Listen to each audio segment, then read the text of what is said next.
15 years, blowing the doors off the competition. Podcasting to planet Earth. PNRnetworks.com. That isn't cranberry sauce, Artie. That is not cranberry sauce. Cavebabble.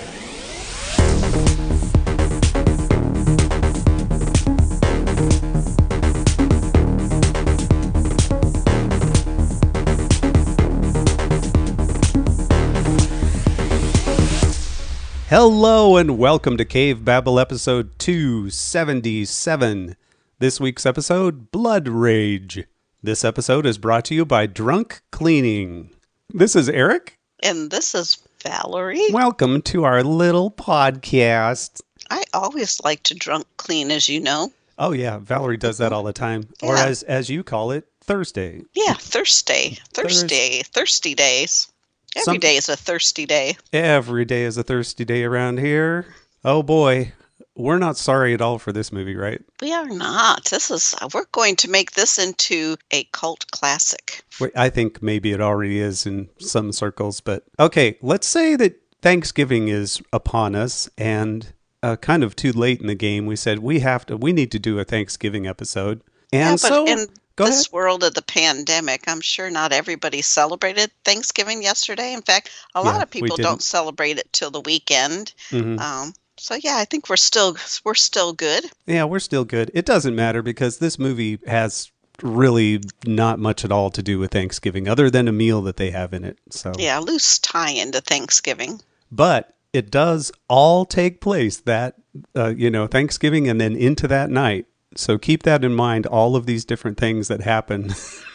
The timeline of this movie, it all happened on one night. On the evening of Thanksgiving. Mm-hmm.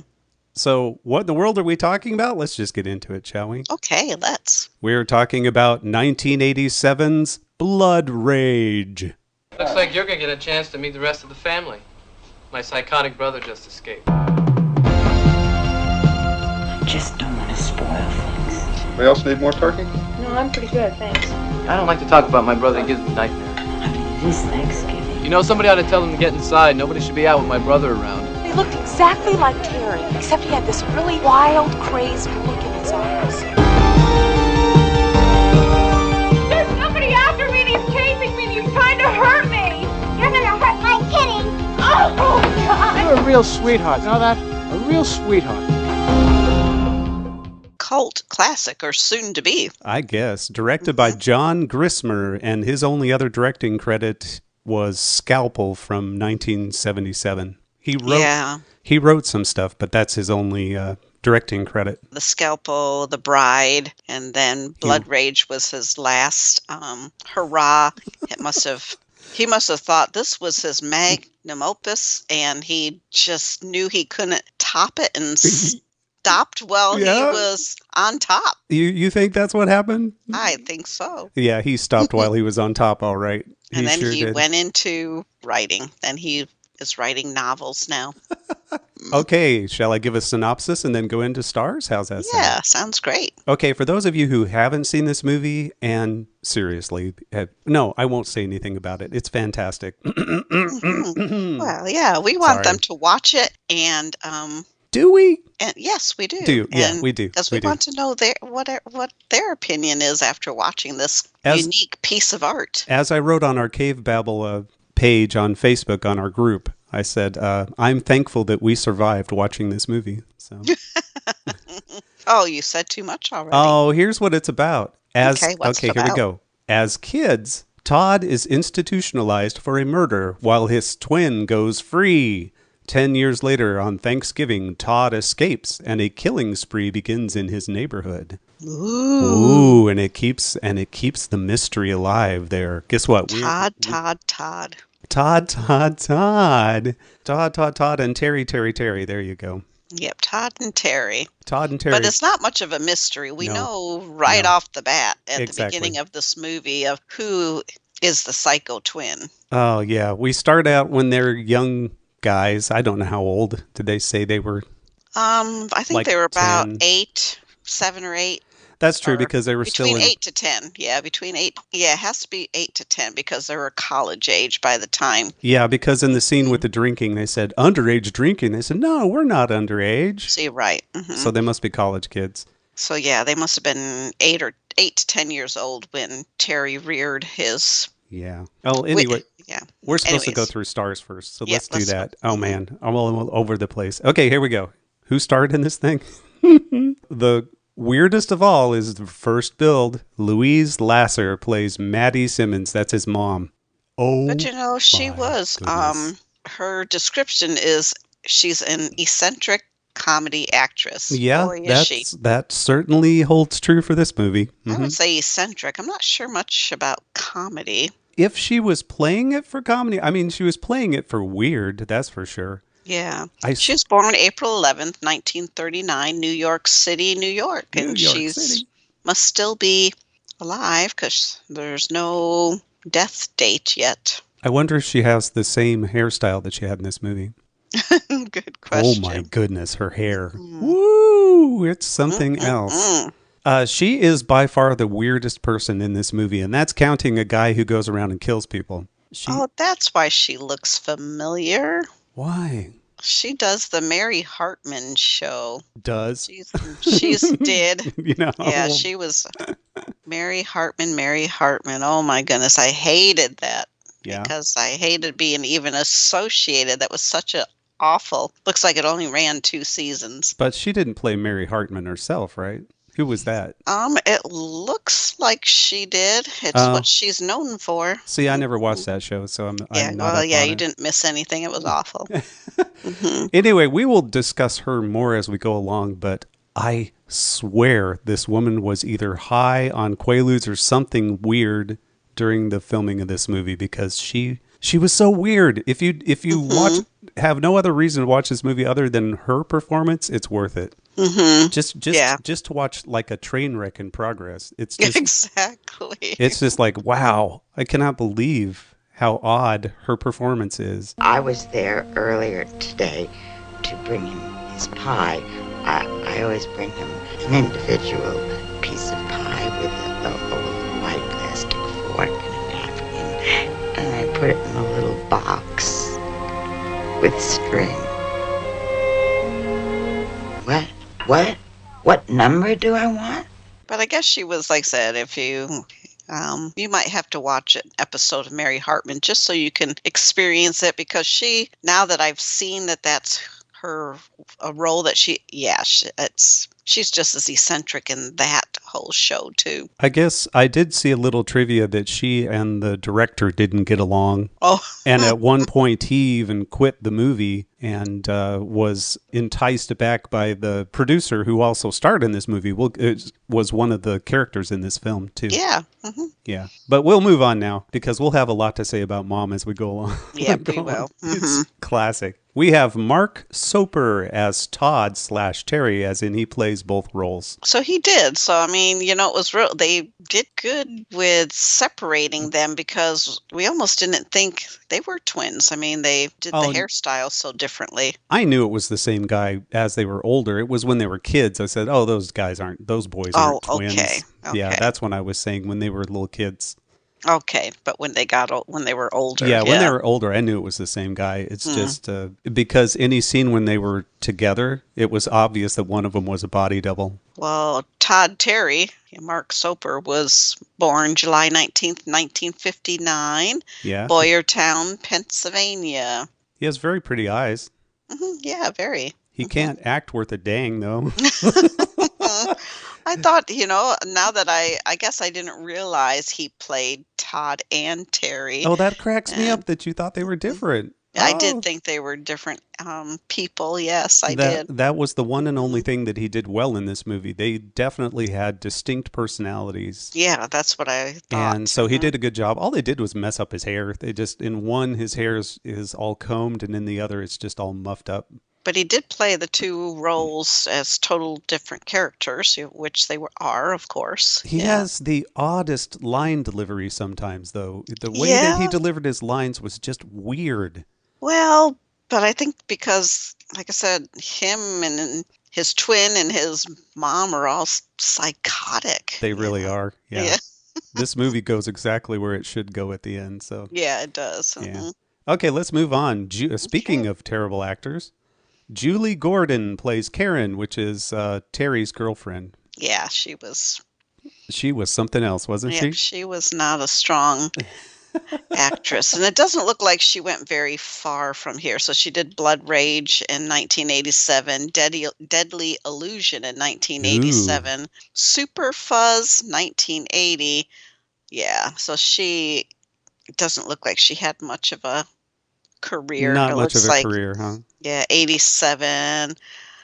Looks like she tried to do a TV series in 2017 called Insurance Wars. I don't know anything about that. Yeah, I have no idea.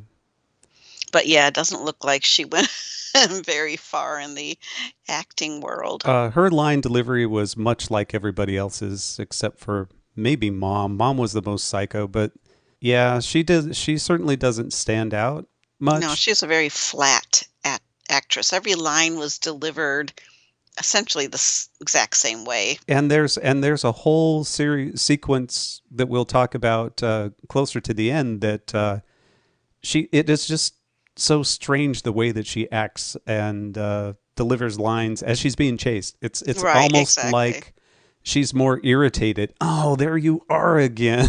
Irritated rather than scared. She wasn't really Yeah. scared. Right. Mm-hmm. Why? Why are you doing this? Ain't no fun.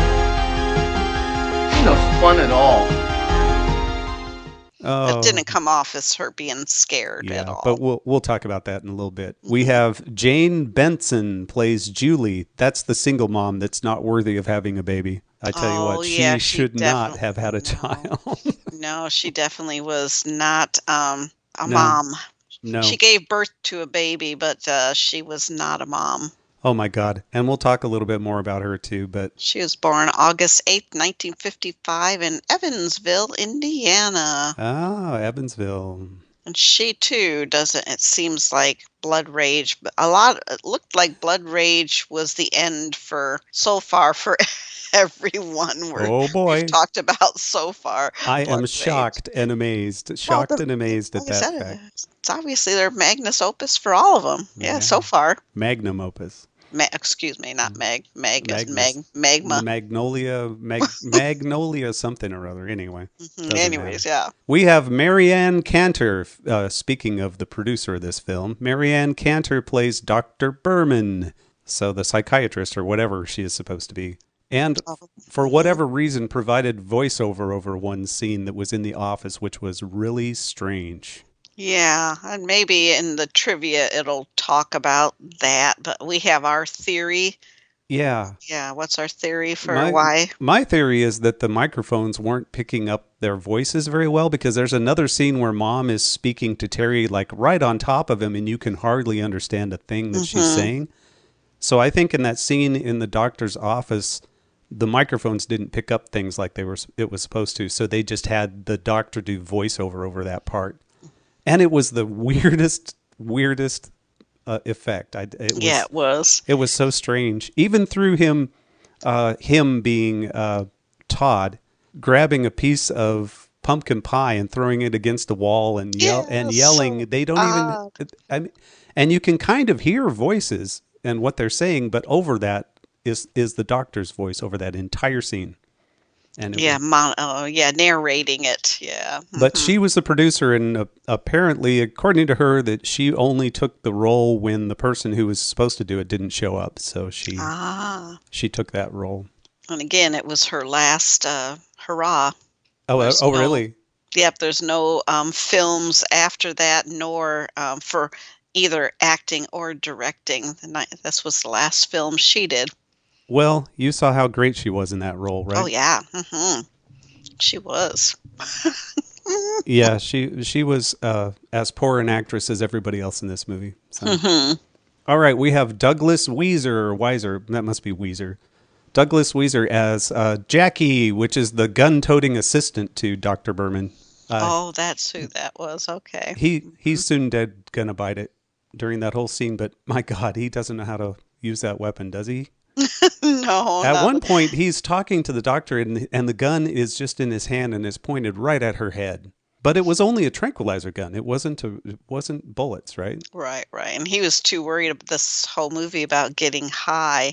Now, this movie was not his last one. So he did go on to both act. He acted in Midnight Crossing. Oh, really? And then he produced Midnight Crossing, Alter Egos, Chapman, and Ava's Possessions. Wow. So Blood Rage didn't end his career. Didn't slow him down, huh? Yeah. Even getting high and getting, a machete through the belly. Didn't? Yeah. Wow. That guy's resilient. He went on to have a career. Yeah, I guess. Yeah, he did. He went on to have a little bit more of a career than the other ones so far. All right. Now we have the two bro dudes. Yeah. We have James Farrell, who played Artie, which is I play video games and don't make out. That was that guy. Yeah, he was the, probably the We'll talk about that scene. Yeah, the 40-year-old virgin. Yeah. He was the one that was almost standing up in the car when they pulled into the parking lot. Artie was the one that was driving. It was? Yes. Oh. Well, there again, we'll have to watch this film again and see who was please! driving and If who you wasn't. guys don't get straight who the bro dudes are in this movie, Artie seems to be the more responsible of the right. two. He's Yeah. the one that hangs out with Karen and talks to Karen. Right. The other guy would be Chad Montgomery, and that was Greg. And But wait, before you go on. Okay, go ahead with Artie. Yeah, James Farrell continued on. He did some other shows. Blood Rage didn't kill his career either. He was actually in The Sopranos. Oh, he was wow. band member number 3 in The Sopranos. Band member number 3. He did Third Watch, was detective number 1. Whew. Oh, my God. Then he moved up, in a short movie, The Look. He was the first detective in that one. Oh, first detective. He wasn't the Look, huh? Yeah, he didn't play the Look in that one? No. And then in New York, NYC 22, it's a TV series. He was Hollis. Actually He had a name in that one. A name in that one. Made in New Jersey, a TV series, was Coach Long. And then Little Girl Blue in 2012, he was the father.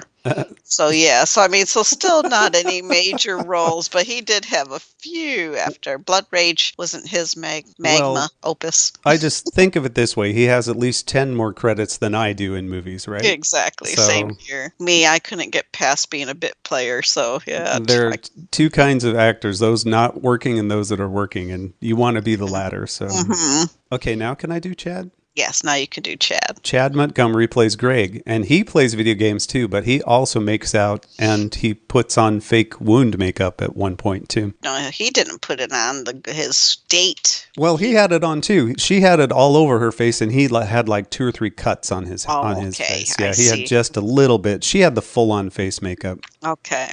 They had so much time to do so many things on Thanksgiving Eve. It wasn't even funny. Artie and Karen were playing video games. Yeah, they were. All of them were at one point. Well, the 2 boys were. The guys were at one point. I can't believe that.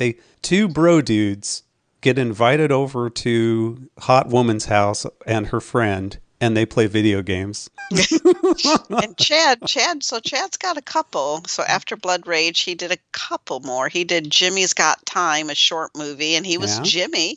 So the leading role in that one. You know what? I bet he's got time too. And then he's got time to be Jimmy.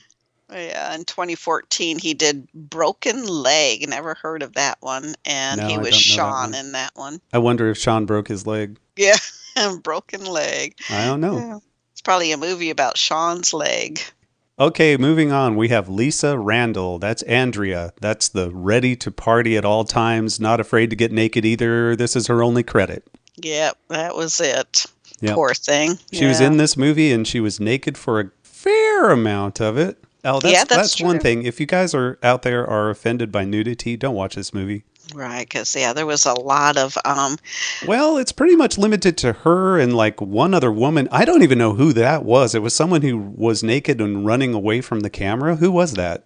Yeah, but it was all full nudity. Yeah. She was running. The one running away was totally, but it was from the back. You really couldn't see much. But Andrea was, fully nude. Yep, she was did the shower scene and the pool scene and the sauna scene. And, as a matter of fact, she and I guess who was that? That would have been Chad. I mean, would have been Greg. Greg, yeah. She and Greg were starting to have sex on the diving board, which seems like just the worst thing to do for the poor woman. Yeah, because those diving boards are rough. Those are rough. You don't do. Oh man, that doesn't sound fun at all. No, but you get a glimpse of everybody in that scene. So if you're offended by that, then then really, and it's certainly not tittillating at all. No, it's not. There's nothing sexual about it at all. Well, it's supposed to be, but it's supposed to be, but it's not. No. But it is rated. I mean, this is rated R, right? Yeah, and there's some pretty gruesome stuff in it too. Nudity and gruesomeness. Gosh, can you imagine that in a horror film? Nudity and gruesomeness. I know those of you who are.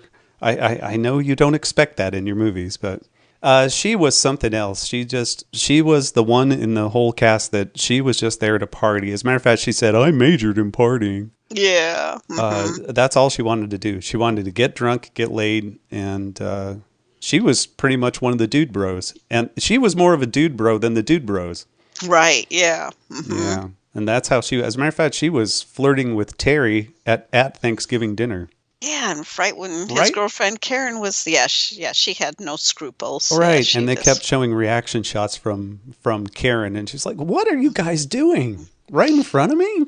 Right in front of her, right in front of her mom, right in front of, Terry's mom and soon-to-be stepdad, which I think you're going to introduce next, right? And am I right? We only saw the back of Karen's mother. Did we ever see her face? Yeah, we did. Oh, we did. They were over for Thanksgiving dinner, I take it, because that was the only dinner they had together, right? That was Thanksgiving dinner because he had Brad carve the turkey instead of instead of Terry. Right. Okay, let's talk about Brad. And that kicked it all off because Brad just was taking over Terry's spot. All right, so we have William Fuller plays Brad. Now, Brad is engaged to Maddie. They just got engaged. They announced it at Thanksgiving dinner, and that's what sends Terry off on his spree. Yeah, that's what sets him off. And he enjoys kissing. Boy, do they enjoy kissing in this. Well, he does.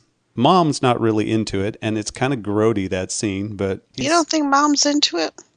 She was distracted, remember? She's like, not now. I'm so worried about my boys. Oh, that's true. And he's like, I understand. Now come kiss me. Yeah, that's true. So he was born June 21st, 1944, died November 3rd, 2004 at 60 years old. 60 years old, huh? Mm-hmm. That's not very old. This movie wasn't his last one. He was in quite a few. He was in Miami Vice. He was in Hunter. He was in Beverly Hills 90210. He was the judge. He was in Panther. Yeah, so he was in quite a few movies after this one. Wow, so he had a career as well, huh? Yeah, he did. Mm-hmm. Brad was the owner of the complex of houses or whatever it is that they were living in. I'm not sure he was the owner. He managed. Okay, he managed it. There you go. He was the apartment complex manager, I think. Yeah, I guess they were apartments. They weren't homes. They were... I mean, I shouldn't say they weren't single homes. They were apartments. Right, single family homes. They were apartments, yeah. But he said it was just he said it was a 12-acre complex. No, 10 acres.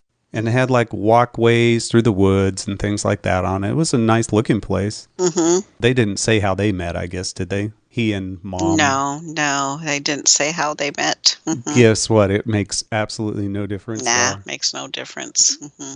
Okay, and there's only one other person on the list I want to add, which is Dana Drescher, who plays Little Girl. The little girl who's out looking for her cat. Yeah. And is told by the killer, actually by Todd. He was told by the good brother to go hide in her house. There are weird people out there. Anyone could be out here. You need to go home and lock the door and don't let anyone in, even if they beg you.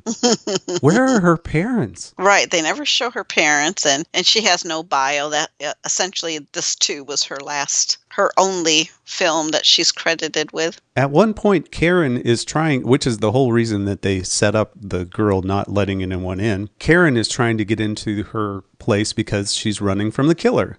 Yeah. And the little girl won't let her in, and there's still no parents involved. Yeah, you don't see the parents coming to the door or anything. I think there's just a little girl who's living in an apartment all by herself. And her cat, with her cat, yeah. Maybe she's the older sister of the little baby from the terrible mother.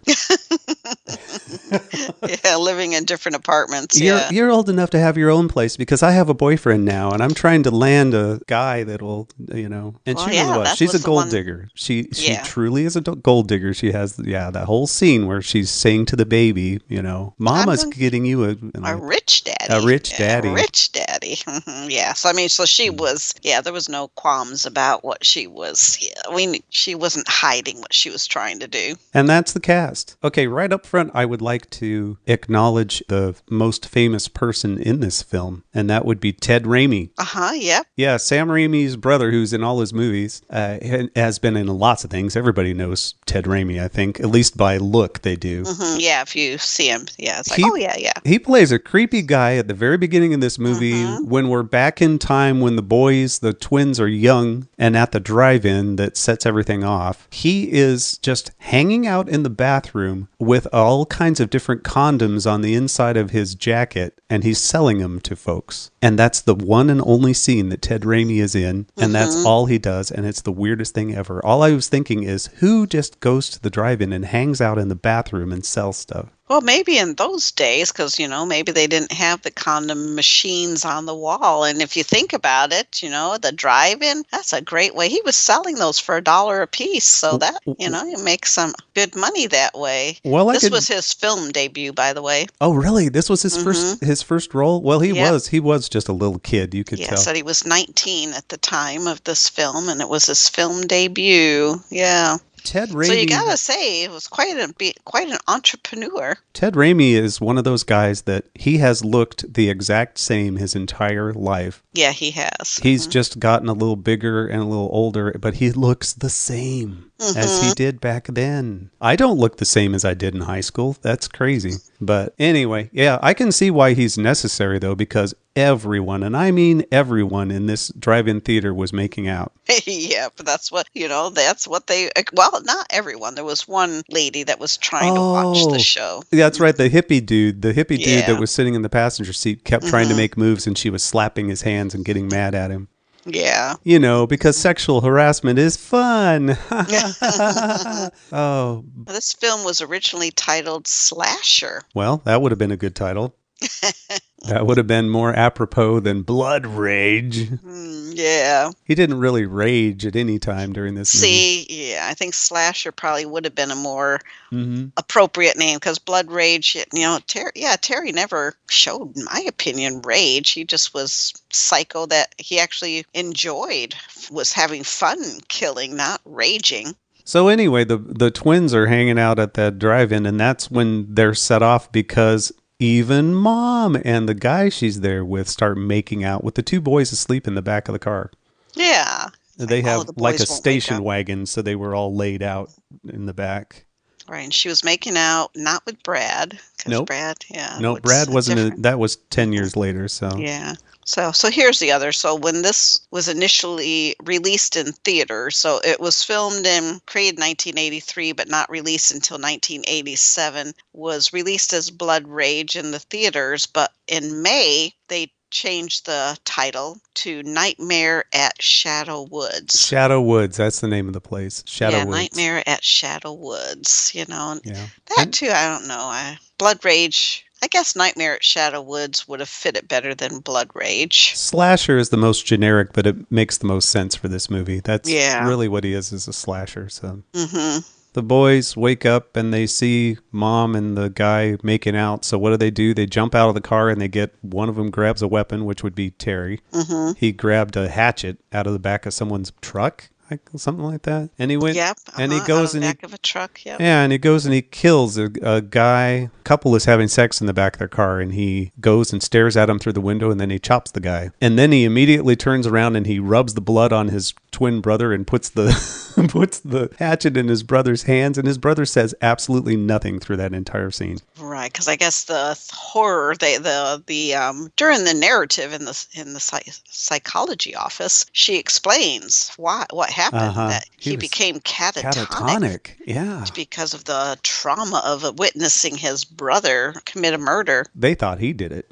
For those paying attention, Todd is good, Terry is bad. Todd. Well, see, I have to contradict you. So there again, listeners, you're going to have to watch this movie and see who's right, who's wrong. Everything she says, don't listen to it. Yeah, because in the narrative at the psychologist's office, she was revealing to the mom that she doubted that that Todd was not the killer. It was Terry, and she did say that he went catatonic when he observed his brother. Oh, okay. So yeah, so watch but that. Mom didn't believe that. Mom didn't believe that through the entire... but it planted the seed of doubt. Yeah. All along, Mom thought that Todd was the bad one. Yeah, well, that's true. Mm-hmm. Oh, man. You know what? Everybody, it doesn't make any difference. It's all good. Don't... Yeah, there's not a whole lot of trivia on this, so that kind of says it all. Oh, I have to say in the drive-in scene, I think blood is probably a terrible topping for popcorn. It gets slopped all over the popcorn at one point. But yeah. Then again, I probably shouldn't knock what I've not tried. So I imagine it adds a little bit of salt to the... Yeah, I don't know. Salty iron tasting? No. Yeah, I don't think that goes well with popcorn. Just a little bit sprinkled on. Okay, I'm convinced. I'm not going to do it. So. Talked about the voiceover in the doctor's office. That was really weird. Right. So we didn't, tell so of course, when the child, as a child killer, he gets sent to, this is back in the day, I guess, when some mental institutions were still open. Yeah. And that's where Todd went for 10 years to a mental institution and receiving treatment. And right. So if he wasn't psychotic, well, I mean, obviously he was catatonic from the trauma, but, after spending 10 years in a mental institution, you're going to be psychotic. Yeah, he definitely wasn't acting, quote unquote, normal when he came back, no matter if he was a killer or not, which he's not, but he still has all kinds of issues. That whole family has issues. Yeah, back in, I think it was actually in the 70s. So most people in mental institution, would line up and get their Thorazine, and that puts you kind of in a zombie type. Line up for your Thorazine. Yeah, Thorazine shuffle. Yeah. Okay, now we come to what makes this a Thanksgiving movie, and that's the big meal, babe. Yeah, during which Terry toasts their engagement with milk. Mm-hmm. Right. They did make a point of him not drinking. Yeah, he doesn't drink. Yeah. It's your stereotypical slasher thing. I'm killing those that deserve it type of thing. Mm-hmm. Because they're wicked. They have sex and they drink and things like that, I guess. Well, I guess, Terry, so maybe that's what, because of what his mom was like when he was young. She was obviously an alcoholic and promiscuous. And so because of that, Terry appeared to be the exact opposite. Any signs of sexual, sex going on triggered him. And he definitely made it very clear he doesn't drink. So we saw Mom during this movie kissing on two guys. I don't know how promiscuous that makes sense. Well, I think it just, to me, it gave, that seemed to be her. I kind of, maybe that I took the what triggered Terry further. That seemed to me to be what triggered Terry, because, he saw them. It's like, oh, God, let's get out of this car. Well, then he comes upon the couple making out in their car, and he just says, okay. Yeah. Enough. And it goes off. Well, it gets creepy later on when Mom is saying to him, "Come give Mommy a kiss." Ugh. Oh, yeah. That was a creepy scene. Yeah, you were afraid it was going to go too far. I seriously thought it was going to go that way. But then later on, when she's, I won't give it all away, but she's nuzzling Terry. That phrase says it all. Nuzzling Terry. I can never delete that from my memory. Yeah. And it almost looks like she's trying to breastfeed him. Yep. And it's like, yep. And she is in these outfits. She wears this dress that her boobs are practically falling out of the entire time, and it makes it even creepier. Yeah. I tell you what, Mom does. Okay, we'll talk about her, but my God. But we're at the Thanksgiving dinner. Mom gets a phone call halfway through the dinner saying that Todd has escaped from the psychiatric ward that he was in. Right? And so Terry's in the kitchen with her, and she tells him, and that was at the time when I was saying, Mom, are your boobs falling out of your dress again? And I do have to correct myself on this one. You are right. Brad is the owner of the complex. There you go. Yeah, because I think he actually said that to the doctor. He said, I own this place, and it's 12 acres, and we have a walkway, and there's the trail. You might want to check that trail out. 10 acres. Are you even listening to me? Yeah. But anyway, Mom gets the call, and Brother hears it, and I'm just setting up a clip because it cracks me up. Terry comes back in and sits down and essentially says, well, my psycho brother's escaped, and he'll most likely come here. Yeah, exactly. And it sounded like this. Looks like you're going to get a chance to meet the rest of the family. My psychotic brother just escaped. Terry, is something really wrong with him, or is he just a little loony? Andrea. That's the kind of line delivery we get from this great actor. And he lets Brad carve the turkey because, I mean, Terry's going to do a lot of carving this night, so he doesn't have to worry about the turkey, you know. And Brad obviously isn't very dexterous with a knife because he takes a long time to carve that turkey. And it's in that scene in between when they're in the kitchen when he's with his mom. That's the scene where you can not hear what she's saying. If we didn't have the subtitles on, we wouldn't have known what she was saying in that scene, probably. Right. You know, if she was purposefully whispering because she didn't want everybody in the other room to hear, but that didn't seem to be, like you said, I think maybe there was some mic trouble. Well, you know, if Terry is triggered by people kissing, it's a good thing that that's all everybody does in this movie, right? Exactly. He has plenty to choose from because there are lots of folks that are kissing in this movie. Who was the first one he killed? Let's see. Who did he kill first? Brad. Brad in his office, and he does it first by kills him. He chops off his hand. Right. And if you pay attention, just a little bit trivia, and in Brad's office is an M.C. Escher piece of art. Oh, I didn't even notice that. Oh, and it's the hand that's drawing itself, of course. Yeah. He is carrying, in his hand, I should say, was a can of old style beer. Yep. That was the name, and okay. The joke I made was, now that's an old style movie kill.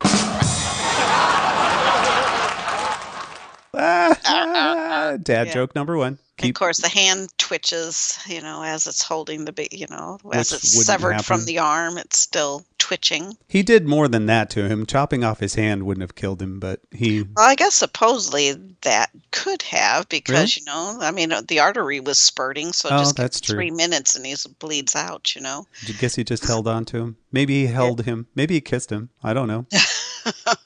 Bled out. But then I guess we didn't see him do the rest of the damage until later right? All we saw was him chopping off the hand. Yeah, because then he posed him with his hand up against his head like he was on the phone or something. Yeah. And posed him at his desk, and Mom finds him later. Much later. And in that much later. Much later. Oh my God. Okay, we're going to talk about what Mom did in the meantime, but when she does find him, there's no way she didn't realize he was dead before she went around the front of him. There was blood everywhere. Yeah, his hand is obviously missing, and yet she was like, oh, and then he falls forward and his entire head splits in half. It's split in half, yeah. Yeah. And then she is so traumatized, I guess, at that time, she leans her head on his shoulder. Yeah. Isn't that just like Brad? Brad just splits. That's so Brad. Brad splits, but she gets comfort from his shoulder anyways. Yeah. We'll talk a little bit about that now with Mom, because she is the weirdest thing in this entire movie. This whole thing, like we said, takes place on Thanksgiving and later that night. In that time, Mom made dinner, cleaned up afterward, drank a bunch of wine, sat on the floor in front of the refrigerator and ate leftovers directly out of the fridge. Yes, there is a scene that she does that, everybody. She runs the vacuum cleaner. She cleans the oven. Mm-hmm. She throws away what was left in the fridge because, you can't have those leftovers from the same night. Mm-hmm. Drank more wine, spent hours on the telephone trying to call Brad, who was living in the same complex. She could have In his office in the same complex, yeah. She's one busy woman for one night, and she is completely psycho. She even passes out in the hallway at one point. Mm-hmm. She is just a mess. I mean, she's crying and talking to the operator. Let me call my boyfriend. He is waiting for my call right now. He is sitting there and waiting for my call. This is very important. Operator, I am begging you. This is a real emergency. What's the matter with you? Ready?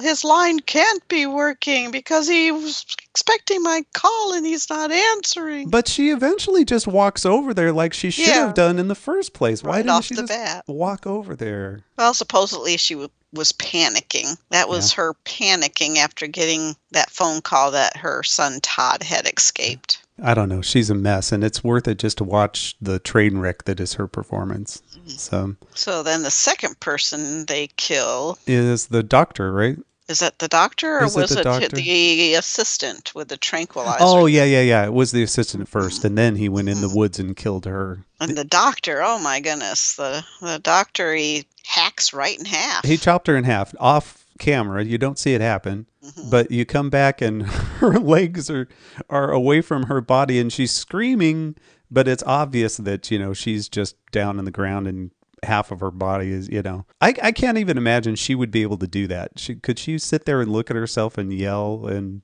I don't know. That? I guess it depends on how quickly because technically, I guess if you still have air in your lungs that is escaping, it could be making noise. Yeah, I don't know. I don't know how quickly. Again, 3 minutes. Yeah, so she screamed over it over again. 3 minutes to bleed out. See, now when I just described that, those who haven't seen this movie, that sounds absolutely horrific, doesn't it?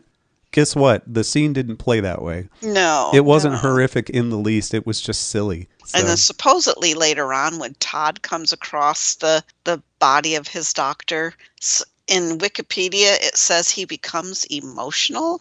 Really?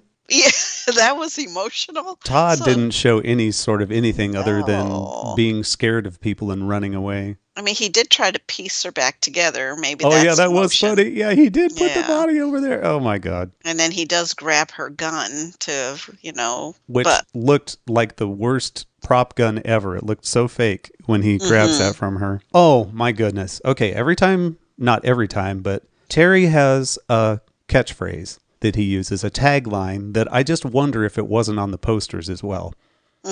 He looks at his machete and says, "It's not cranberry sauce." It's not cranberry sauce.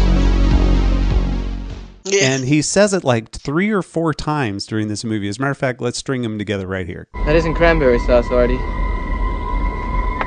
That is not cranberry sauce. It's not cranberry sauce, Artie. It's not cranberry sauce. That's how Terry sounds when he makes kills and he looks at his machete. And I think they thought that was really clever and it was going to be the tagline.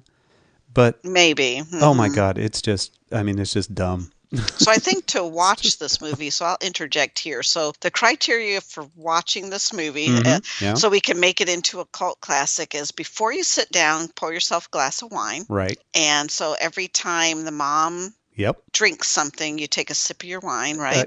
Go slow, everybody, because she does a lot of it. So she's always got a drink in her hand from, almost from the beginning of this film. So take small sips. Pace yourself so that you make it through the end of the movie, okay? Yeah. You might need the bottle of wine next to you because you might have to fill your glass if you take too big of a sip. Exactly. Yeah, so have your glass of wine, whatever. It doesn't matter, what kind of wine, your favorite. And no need to make this even harder than it is. Hers is red. Hers is red. And then every time you see Terry, so starting at the drive-in, and anytime Terry makes a kill, and we want you to yell out, "It's not cranberry sauce." It's not cranberry sauce. That's right. Yeah. So that's the beginning of turning this into a cult classic. Mm-hmm. Every time you see naked Andrea, you say, "I majored in party." Oh, that's right. Every time you see a naked body, Yeah. I majored in I majored in party. Not just Andrea, maybe Yeah. any time, because there's several other nudity shots that were there? See, I'm trying to think of the other ones, and well, when he killed the couple at the drive-in, they were naked, making out in the car. Yeah. Oh, and then was she the one that ran away at first? Oh, maybe that's who it was. Maybe she was the one that ran away. Yeah, because the guy, her boyfriend, got killed, but not Yeah. her. And If so, she was totally nude from the back. Anyway. Yep.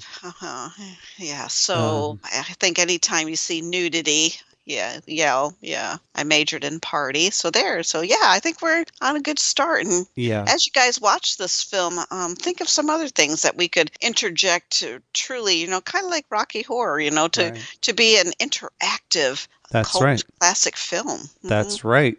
You know what? I bet people do this already. Oh, you think so? I bet they do. It's all out there, baby. It's all out there. How come I'm not finding any I don't information on that then? You would think. It's an underground thing. No, I don't know. I mean, we didn't have any parts of this movie where it was raining, so you can't do a squirt gun. There weren't any parts of this movie where you had a candle, so you can't light your lighters. I'm trying to compare it to Rocky Horror. That was a very fun, interactive cult classic. Not saying that this, No. You can't really compare this to Rocky Horror. No, you can't. Rocky Horror, even Rocky Horror was several steps above this movie. Yep. This one has its own, I won't say charm, but it's a train wreck. I guess what you could do is, along with the cranberry sauce, you could have a squirt gun maybe filled with not a red dye, because you don't want to stain anything, but something colored red that's not going to stain, that you could squirt. Yeah, think of that. Okay. And what about the girlfriend Karen, right? Okay. What about her classic line? Make love to me. I don't know. We haven't talked to each other. You haven't written me any letters, and I've hardly even seen you since you've gotten back. I don't know, Terry. I just love you a lot, and, well, I want you to make love to me. Remember that scene? I don't. Okay, all right. That shows how classic it was. Terry is the killer. She, of course, doesn't realize Terry's the killer. Terry spends most of the film avoiding making out with people. Like he and Andrea are stuck on the couch and drinking at one point, and he won't do anything but watch TV with her, and it makes her frustrated. So finally, at some point, he starts to pay attention to his girlfriend, and she immediately is like, "Oh, see, this is what I missed," and she's kissing on him, and she just says, "Make love to me." You are thinking of the wrong scene. The scene where Karen says this line is when she is talking to Todd, thinking he is Terry. Unfortunately, it doesn't help her line delivery. And that's what she sounds like through this whole movie. That's right, because I remember that was when she was talking about how they were both away at college and away from each other. She's not sure she loves him, so make love to me so I can tell, so I can know if it's time to move on or not. And guess what? It doesn't happen, so don't worry about it. That didn't happen. Karen keeps her clothes on through this whole movie, so she does. Good on her. And that's when the dude bros show up and are running around with a baseball bat and all that happy stuff, because she sees Todd, because Todd talks to Karen and says something about, kissing that he said? Yeah, something. I mean, so Karen is starting to come on to him because she thinks thought it was he's Terry. And then realizes, oh, wait, you're not Terry. And he said, "I've never kissed a girl before," or something like that. And then she realizes who he is and freaks out, and that becomes a thing. And the dude bros run around with a baseball bat trying to find him, and he's nowhere to be seen. Eric forgot to mention his favorite part of the movie. At the 30-minute and 50-second mark, a dude bro with a baseball bat runs across a parking lot. The cymbals on the soundtrack music are perfectly in beat with his footsteps. See? You must watch this movie. So now we have the babysitting nightmare alert. This should send bells and whistles in everyone's head. Okay. We have, it would be Terry. Terry and Andrea. Andrea is babysitting for this single woman who is out with this guy that she's hoping to hook up with, this rich guy. Yeah. They come back. While they're watching the kid, they're doing shots of liquor. right? They're doing all this stuff. Well, they're supposedly babysitting. While they're babysitting, and Andrea's trying to get down his pants. Yep. Then the single mom comes home with the guy. And they stand there and they jokingly say, "Oh, you guys are drinking. Oh, did we interrupt anything?" You know, like. Well, Andrea's date Bill was upset about them drinking. Yeah, but he the said mom wasn't. Because he was the one that said, "Oh, underage drinking, we can't let you go," or something like that. And they said, "We're not underage." Yeah. And the mom is just fine with her. Her baby is just in that bassinet thing in the bedroom the entire time. They're just hanging out in the living room, drinking and making out. And she's cool with this when she comes home. Yeah. That's like the worst. She's the worst mom ever. Oh, yeah.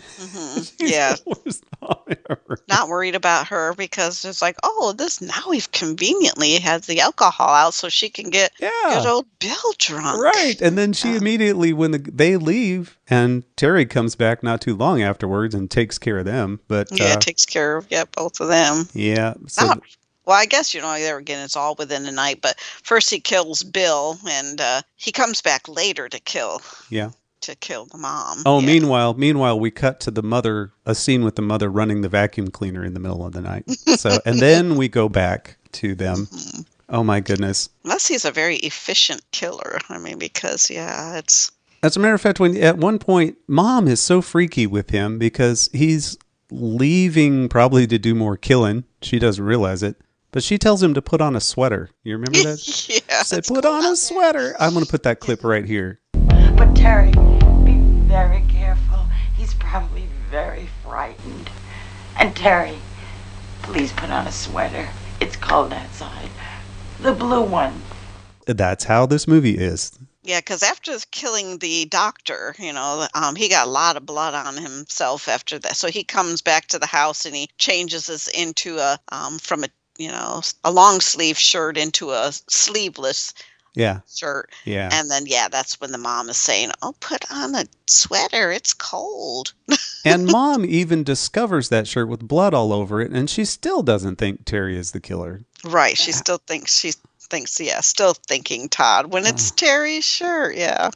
Just like I said, the whole family is psycho. Yeah. Then we have, the dude bros are taken over to the apartment, and instead of having sex, they play video games while the women drink. They're doing tequila shots. And then Andrea splits off with Greg, and they go in the bedroom, and that's when they put on the fake makeup and stuff. Right. They tend to get a little making out done. Yes, they do. I mean, so while I'm making out, "Oh, hey, hon, let's put on some fake makeup and pretend It's the stupidest thing ever. It is. It's just like, so the other couple can come in and find them. Yeah, you're going to say, let's make, you're making, it's like you're making out, and then all of a sudden you're just going to, let's scare these people. It's like, well, how do those two even go together? Don't forget, they also play tennis in the middle of the night. Yeah.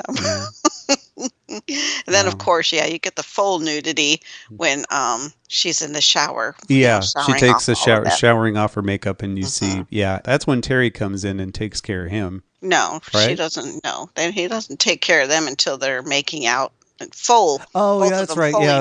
Yeah, when they were on the. Yeah, so no, you think he's going to take them out, but then he doesn't. You're right. Yeah. Then he doesn't. That's because they had to have one more nude scene, and that's them on the diving board, and then he kills them on the diving board. Stop that.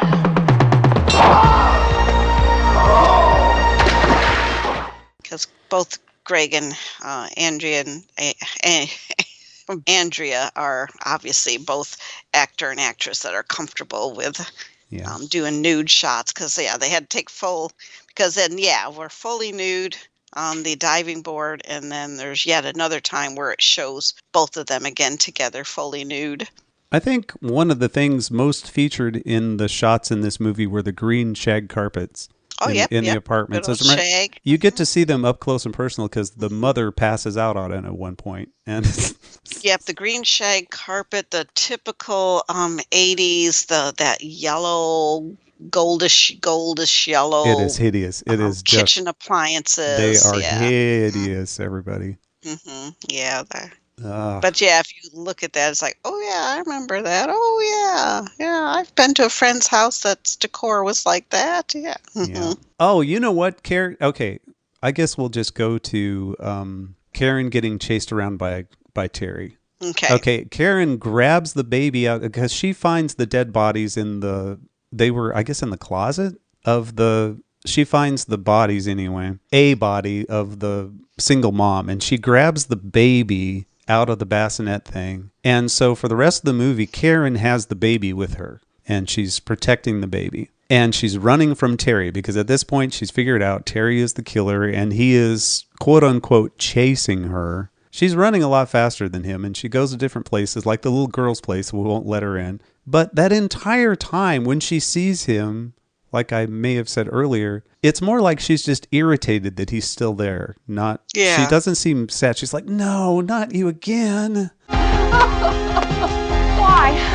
Why are you doing this? You're no fun. You're no fun at all. Yeah, if she was supposed to be scared, it didn't come off that way. No, it did not come off that way at all. There's just one time maybe in the bathroom where she's hiding in the stall that she sold it that time. She seemed scared then. And what's really weird, so this is an apartment complex. Mm-hmm. Yep. So a fairly large one, a decent amount of, and all of this commotion is going on with screaming. I guess a few gunshots, not very many, but lots of commotion. Not many gunshots. Does anyone call, for the police? No Mom one calls. finally does. Mom does. She calls the police at the she? very, yeah, she does. Yeah. I'm not so sure about that. Because then I was trying to figure out how at the end did the police show up. Because they finally show up at the very end. Yeah, they finally, and I didn't remember anybody calling the police, so Mom did, huh? I don't know. I would have to watch it again to find that out. And I don't think that's going to happen. Let's just assume she did. Okay. Somebody called the police finally. I was trying to figure out, now the police show up. And I was trying, because I didn't remember anybody calling. I think my favorite scene with Karen and Terry during this extended, it goes on for a long time. He chases her all kinds of different places. She's in the bedroom beside the dresser drawers, and she has a telephone, and she's trying to call 911 or something like that. And Harry stalks into the room. You have this shot of his machete going closer and closer to her, so she obviously sees him, right? Mm-hmm. But he's not hacking at her. He's just standing there, and she racks him with the receiver of the phone. She whacks him right in the nards. And I think I've never seen that before. That's the first time I've seen someone escape by racking someone with a phone receiver. So distracted him enough. Yeah. So yeah, and he doubles over and she gets out. So yeah. Well, Arrow Films obviously felt that this was a good enough film that in December 15th, 2015, Arrow Films released this film on Blu-ray. Mm-hmm. Blu-ray. We wasted money on Blu-ray. High definition, babe. Yeah, did a 3-disc limited edition. Mm-hmm. 3 discs? Blu-ray DVD combination, and it also then contained the additional Blu-ray disc because they must featuring it as Nightmare of Shadowwood. It must have been multiple cuts of the movie, different cuts. Because I know they did a cut where they cut out a bunch of the bloodiest kills. Yep, that was the Nightmare of Shadowwoods. Was where it made it. So it included all of them. Wow. Cut out some of the nudity, cut out some of the grossness. Yeah. Really, it's not. I mean, seriously, for like today's standards, it's really. Oh yeah, it's nothing compared to it's today's nothing. standards. Mm-hmm. But all I know is he's the bestest, babe, the bestest. You're such a good boy. You're such a good boy. You're the bestest. You're the bestest of the best. Yeah, Mother. Poor Todd. We won't spoil the very end of this movie. Mm-hmm. How's that sound? We won't tell you, boy, is there a twist. Not. Yeah, There's not a twist. Yeah, we won't completely, because we need you guys to watch this and let us know, because we're not going to watch it again, but we do have those questions that need to be answered. So we'll task you guys with watching it and then answering those questions that we had. Like, did Mom call the police? Yeah, did she call the police? I think she did. Yeah. Maybe not. How many acres is this apartment complex? Is it 12 or is it 10? I refuse to go there again. I can't remember. See? Yeah, I know. I thought I remember hearing 10. That's a whole 2-acre difference. That's a lot, you know. Where was the final resting spot of Andrea and Greg? Yeah, where was the final resting Where was spot? the final resting spot? We'll They let you guys answer that question. Yeah, they revealed them twice. So, and you can see them breathing in that scene too. But other than that, it's a great scene. Other than that, yeah, and Brad, does Brad's eye twitch or not? Yeah, okay. I know the answer to that because we pointed it out during the scene. We said, "Oh, that guy's eye's twitching." So. And where did Terry hide the body of Dr. Berman's assistant? Yeah, we didn't tell you that either. We want you to let us know, where did Terry hide the body of the doctor's assistant? There was a lot of playing around with bodies in order to surprise people. Yep, definitely. And that's about it. And that was for Thanksgiving, and I'm sorry. This was our Thanksgiving film. We give thanks for lots of things, and this was just meant to be fun. And just kind of, so that's... Yeah, we were staying along the theme of 80s movies that probably aren't necessarily well known, that were around, filmed during a holiday season. Yeah, our last 3 shows at least are 80s related. So I'm we're in a rut that way, but we'll break out of it. I promise we will. So no, I love doing this sort of thing. This is what cracks me up about our show. So Christmas season will be hard because we've always done a lot of Christmas movies. So we won't. We promise not to do a Christmas slasher. Okay, how's that sound? Right. We'll find a different quirky one. Yeah. All right. I think that's about it. Anything else here at the end? No, I think we've covered it well. Yeah. If you would like to share your thoughts on slashers, Thanksgiving slashers, no, please don't mix those two things.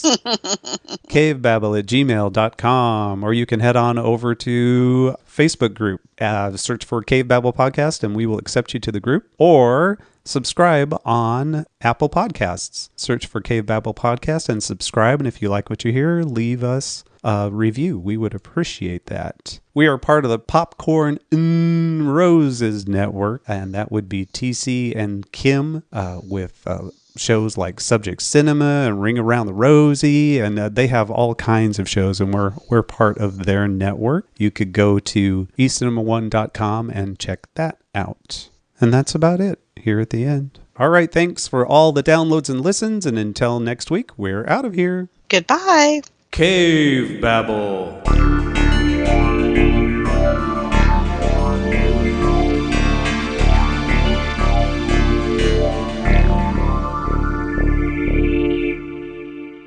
Harry, what happened? Are you all right? Sure, I'm all right. What is that thing in your hand? It's Todd's. He's gone totally out of his mind. He's killing people all over the complex. Come on, we've got to stop. No! Let's just go to your house and call the police. Call the police? Yes, this thing has gotten totally out of hand. You're right, it has gotten totally out of hand. That's what we'll do. We'll call the police. They'll know what to do. They'll figure it out. Karen? I love you. Didn't you hear me? I said I love you.